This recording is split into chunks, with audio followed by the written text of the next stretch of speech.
The Arcturian tribe had ruled the cold moons of the Blue Star for many ages. Their world was made of frozen deserts and sharp crystal mountains where winds howled like angry spirits. They were a strong and proud species with bodies built for war. Each warrior carried deep scars across their gray skin, marks that told stories of battles won. They respected only one law, strength. To them, mercy was a sign of weakness. No one had ever dared to challenge their rule. The Arcturians believed they were the last true power left among the stars. But one day something unusual entered their space. It was a small ship, damaged and drifting among the icy rings of their planet. It gave no signal of distress and no answer to their warnings. The Arcturians thought it was an abandoned vessel or perhaps a lost trader who had strayed too far. A scout team was sent to investigate. When they reached the wreck, they found only one survivor, a human male. His face was covered with frost and his clothes were torn. The leader of the scout team, Commander Vresh, studied the fragile creature with amusement. Humans were known to be soft, emotional, and short-lived. To the Arcturians, they were little more than a curious species from the inner systems, not worth fearing. The scouts carried the human back to their settlement. The prisoner didn't resist. His eyes were calm and steady, watching everything around him without fear. When the soldiers laughed at him, he said nothing. When they pushed him into the cage made of glowing metal, he sat down quietly and closed his eyes. "Strange creature," one of the guards whispered. "He acts like he wanted to be caught." The next day, they brought him before the High Council of Arcturia. The council was made of 7 elders, each one wearing a crown of crystal shards. They looked down at the human, curious about this small being who seemed so different from the wild stories told about humankind. The High Leader, a tall warrior named Varkan, stepped forward. "Human," he said in a deep voice, "you are now in the hands of the Arcturian Empire. You will tell us who you are, what world you come from, and why you have entered our space without permission." The human opened his eyes. His name was Commander Elias Grant. His voice was calm and polite. "I am a traveler," he said. "My ship was destroyed. I had no intention of entering your territory." Varkan narrowed his eyes. "A traveler with no insignia, no trade goods, and no distress call? I find that difficult to believe." "I didn't need to call for help," Elias said quietly. "The people who sent me already know where I am." The Arcturians laughed. They found his words amusing. To them, this human was either foolish or trying to play some small trick. "Do you expect your people to come for you?" one of the counselors asked mockingly. "You are alone. Even your kind cannot cross the icy barriers of Arcturia." Elias looked up, his expression still calm. "If I am here," he said softly, "it means your time has come." For a moment, the laughter stopped. The chamber grew silent. Then Varkan grinned, showing his sharp teeth. "You speak boldly for a prisoner," he said. "Perhaps we should see how long your courage lasts when you are questioned." They took him to a deeper part of the fortress, where they kept their interrogation devices. The Arcturians wanted to learn everything: human technology, colonies, war fleets. But when they asked their questions, Elias's answers were short, almost careless. "What weapons do humans use?" they demanded. "Enough," he replied. "How many worlds do you control?" "Enough," he said again. The guards grew frustrated. "What was your mission?" one of them shouted. Elias looked at the guard and said, "To find you." The Arcturians were puzzled. They didn't understand what he meant. They thought he was trying to play mind games. But when they looked into his eyes, they saw no fear, only something colder, something that made even warriors uneasy. Later that night, a storm covered the moon in thick snow. The wind roared and the ground trembled under waves of ice. Inside the fortress, strange readings began to appear on their sensors. Energy pulses coming from beneath the frozen ground. Signals no one could identify. At the same time, the guards outside the human cell started to feel uneasy. They heard soft vibrations in the metal walls like whispers coming from deep below. One guard went to check, but he never returned. When morning came, the storm ended, but 2 more guards were missing. The only sign of them was a trail of melted frost near the prisoner's chamber. Varkan himself went to confront the human. "What happened to my men?" he demanded. Elias sat calmly in the center of his cell. "They went where they were supposed to go," he said. "You think this is a game?" Varkan shouted. "Tell me who you are." Elias looked up, his expression hard now. "You asked the wrong question, Varkan. You should ask what you did." Varkon's temper flared, but before he could respond, the ground shook again. Lights flickered and a deep rumble echoed through the halls. The soldiers outside reported that the ice fields were splitting open. Something massive was moving beneath the surface. Varkon rushed to the command chamber. On the viewing screen, the ice plains outside were breaking apart. Blue light glowed from the cracks, forming patterns that looked like circuits. It was as if the planet itself was waking up. The counselors panicked. "What is this? Is it a natural quake?" One of the technicians shouted, "No, sir. The energy readings match ancient Arcturian codes we haven't used in centuries." Varkon turned to Elias, his voice shaking slightly. "What have you done?" Elias stood up slowly. The door to his cell opened by itself with a soft hiss. He walked forward, his wrists still bound by the glowing metal cuffs. "You buried your sins under the ice long ago," he said. "You thought no one would find them. You were wrong." Varkon stared at him in disbelief. "You speak as if you know our history." "I know enough," Elias said. "You broke the peace long before this day. You thought your actions would go unseen. But we saw. Humanity remembers." At that moment, alarms began to sound across the entire fortress. The skies above the moon turned red as dozens of strange signals appeared in orbit. The Arcturians scrambled to defend themselves, but their communication systems failed. Power grids shut down one by one. "What are those signals?" Varkon demanded. Elias looked toward the window where distant lights flickered in the dark sky. "Those," he said quietly, "are my people." The Arcturians couldn't believe it. No human fleet could have crossed the forbidden barrier of their world. Yet the readings were clear. Unknown ships were entering the atmosphere, silent and organized. Varkon raised his weapon. "You planned this. You will tell me how to stop them." Elias didn't move. He simply said, "You cannot stop what you began." Varkon pulled the trigger, but the weapon failed to fire. Sparks burst from its sides and the power cells went dead. Every gun in the room powered down at the same time. A voice echoed through the fortress's speakers. It spoke in a strange mixture of human and Arcturian language. "Judgment protocol detected.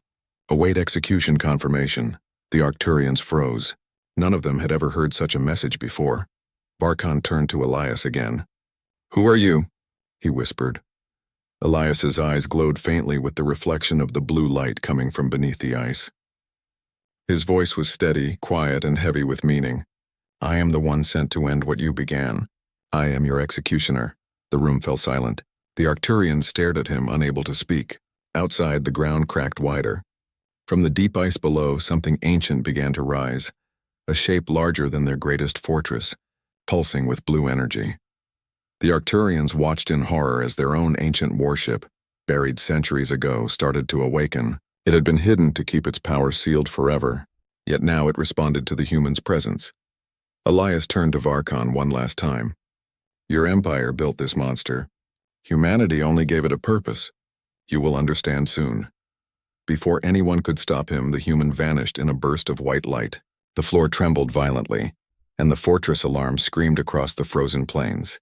The Arcturians realized too late that the human they had captured was not their prisoner. He was their sentence.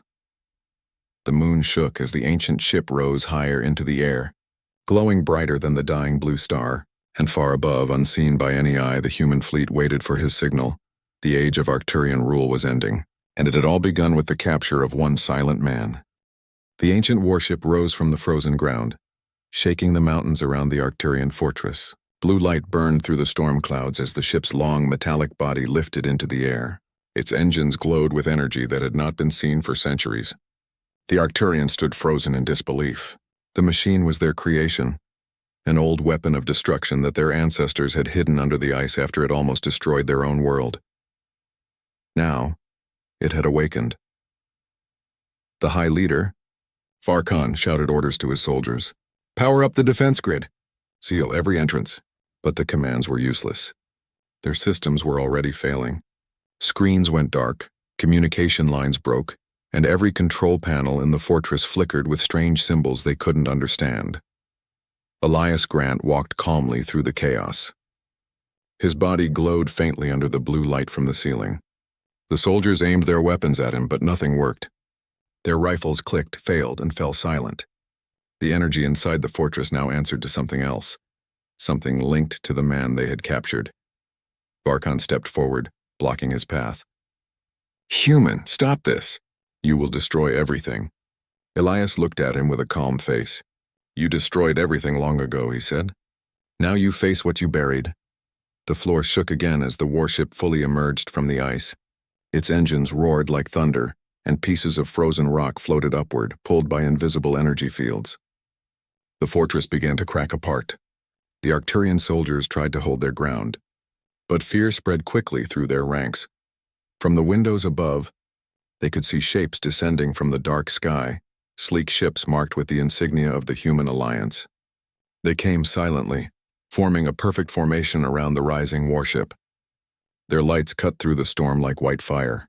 The Arcturians had never seen human ships this close.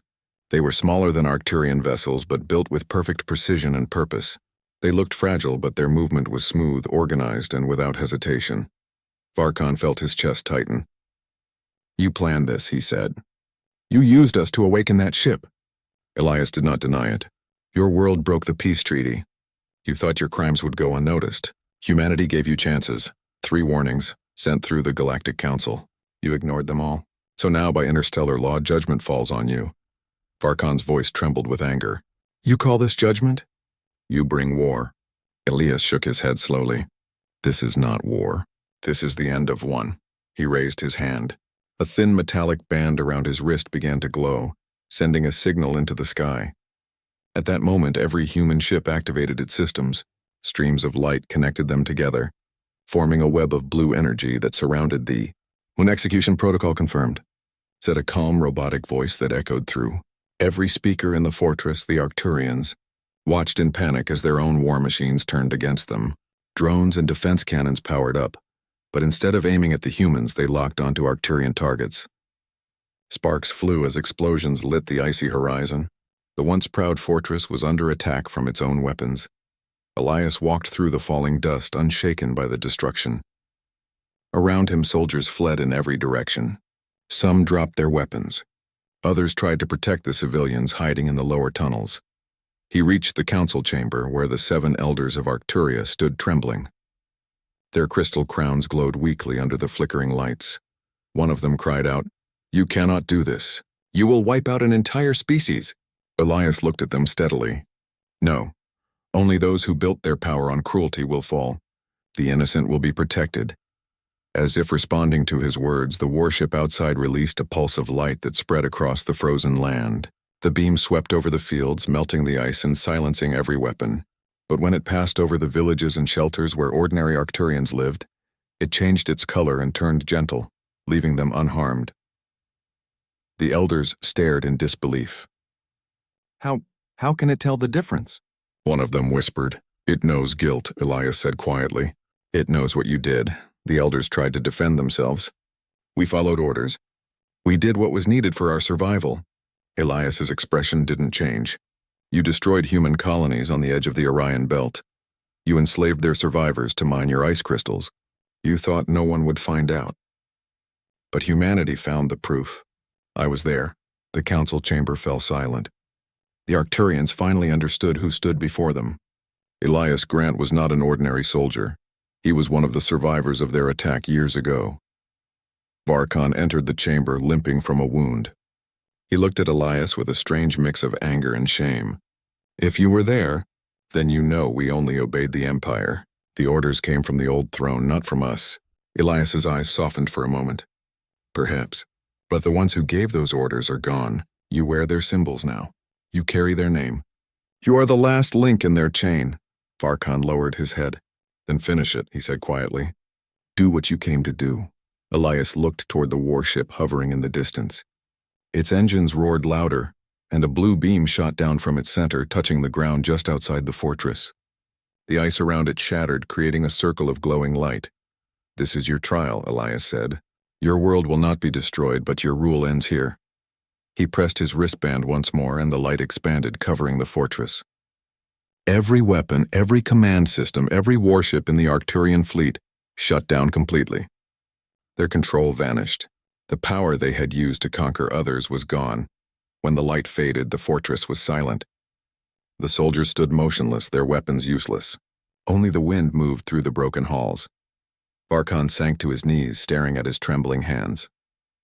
"So this is how it ends," he whispered. Elias looked down at him. "No, this is how it begins. You can rebuild, but only if you learn what it means to protect, not to rule." Varkan slowly nodded. "And what will happen to us now?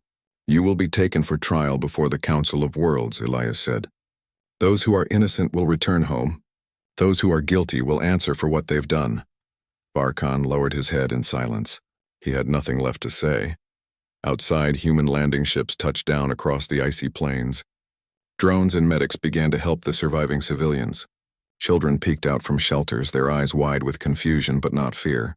The soldiers of the Human Alliance moved carefully, offering blankets and food. They treated even their former enemies with kindness. Elias stepped outside, watching them work.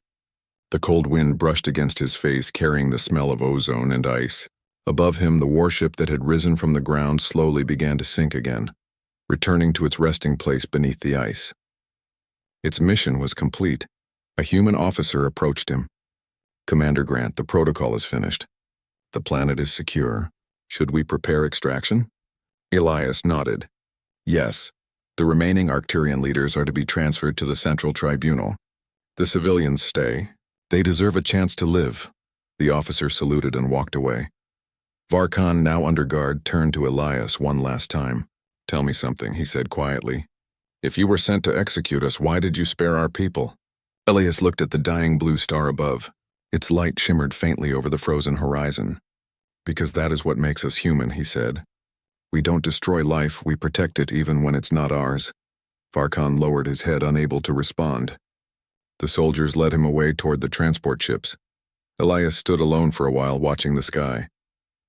He remembered the colonies that were lost, the people who never returned, and the promise he made long ago to make sure such pain never repeated. As the human fleet rose into the sky, the Arcturian moon began to shine with a new light. The warship sank completely under the ice, leaving behind calm winds and silent mountains. The story of that day spread across the galaxy. It was said that a single human entered the most feared empire in the outer stars and brought it down without hatred or cruelty. He carried not vengeance but justice, and wherever his name was spoken, Elias Grant, the executioner who came in peace, other worlds remembered what humanity truly was. A race small in size but unbreakable in spirit. A people who fought not for power but for peace. The legend of the human executioner became a warning to all tyrants and a promise to all who believed in hope.